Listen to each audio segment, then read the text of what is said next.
ಗೌರವಾನ್ವಿತ ಪ್ರಿನ್ಸಿಪಲ್, ಮಾನ್ಯರಾದ ಸಾಹಿತ್ಯದ ಒಡೆಯರು ಮತ್ತು ಪ್ರಿಯ ವಿದ್ಯಾರ್ಥಿಗಳೇ, ನಮಸ್ಕಾರ. ಇಂದು ಕನ್ನಡಿಗರ ಹೃದಯವನ್ನು ಗೌರವ ಮತ್ತು ಸಂತೋಷದಿಂದ ತುಂಬುವ ಕನ್ನಡ ರಾಜ್ಯೋತ್ಸವವನ್ನು ನಾವು ಎಲ್ಲರೂ ಕೂಡ ಸಂತೋಷದಿಂದ ಆಚರಿಸುತ್ತಿದ್ದೇವೆ.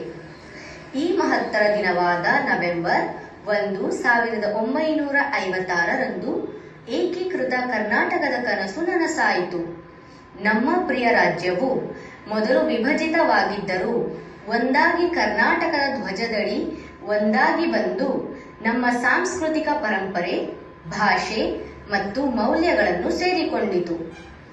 ಕನ್ನಡ ರಾಜ್ಯೋತ್ಸವವು ರಾಜ್ಯದ ಸ್ಥಾಪನೆಯ ಉತ್ಸವ ಮಾತ್ರವಲ್ಲ, ಇಂದು ನಮ್ಮ ಶ್ರೀಮಂತ ಪರಂಪರೆ, ಇತಿಹಾಸ ಮತ್ತು ಕನ್ನಡ ಭಾಷೆಯ ಅಜರಾಮರ ಸೌಂದರ್ಯದ ಹಬ್ಬವಾಗಿದೆ.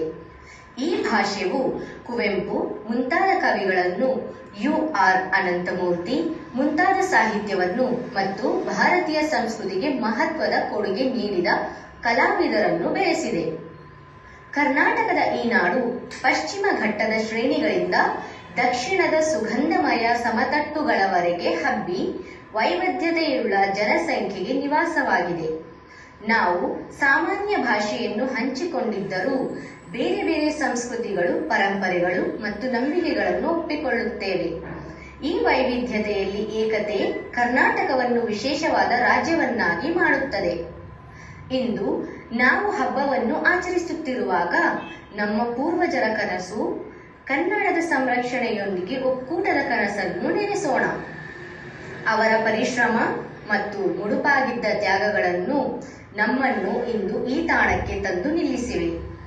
ಈಗ ನಮ್ಮೆಲ್ಲರ ಕರ್ತವ್ಯ ಎಂದರೆ ಅವರ ಪರಂಪರೆಯನ್ನು ಮುಂದುವರಿಸಲು, ನಮ್ಮ ಭಾಷೆಯನ್ನು ಪ್ರೋತ್ಸಾಹಿಸುವುದು, ನಮ್ಮ ಸಂಸ್ಕೃತಿಗೆ ಗೌರವ ನೀಡುವುದು ಮತ್ತು ನಮ್ಮ ರಾಜ್ಯದ ಅಭಿವೃದ್ಧಿಗೆ ಸಹಕರಿಸುವುದು. ನಮ್ಮ ಪ್ರೀತಿಯ ವಿದ್ಯಾರ್ಥಿಗಳೇ, ನಿಮಗೆಲ್ಲ ಕರೆ ನೀಡುತ್ತೇನೆ. ಕನ್ನಡ ಭಾಷೆಯಲ್ಲಿ ಮಾತನಾಡುವುದರಲ್ಲಿ ಹೆಮ್ಮೆ ಪಡೆಯಿರಿ. ಅದರ ಶ್ರೀಮಂತ ಸಾಹಿತ್ಯವನ್ನು ಅನ್ವೇಷಿಸಿರಿ ಮತ್ತು ಅದರಲ್ಲಿ ಅಡಗಿರುವ ಗಾಢವಾದ ಮೌಲ್ಯಗಳನ್ನು ಅರ್ಥ ಮಾಡಿಕೊಳ್ಳಿ. ನಮ್ಮ ಭಾಷೆಗೆ ಮತ್ತು ಸಂಸ್ಕೃತಿಗೆ ಗೌರವ ನೀಡುವ ಮೂಲಕ ಕರ್ನಾಟಕದ ಆತ್ಮವನ್ನು ಜೀವಂತವಾಗಿಡೋಣ ಎಂಬ ಸಂಕಲ್ಪವನ್ನು ಕೈಗೊಳ್ಳೋಣ.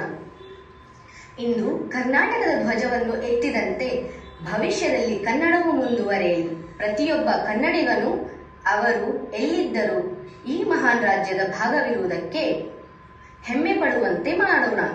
ಎಲ್ಲರಿಗೂ ಕನ್ನಡ ರಾಜ್ಯೋತ್ಸವದ ಶುಭಾಶಯಗಳು. ಧನ್ಯವಾದಗಳು. ಜೈ ಕರ್ನಾಟಕ, ಜೈ ಹಿಂದ್.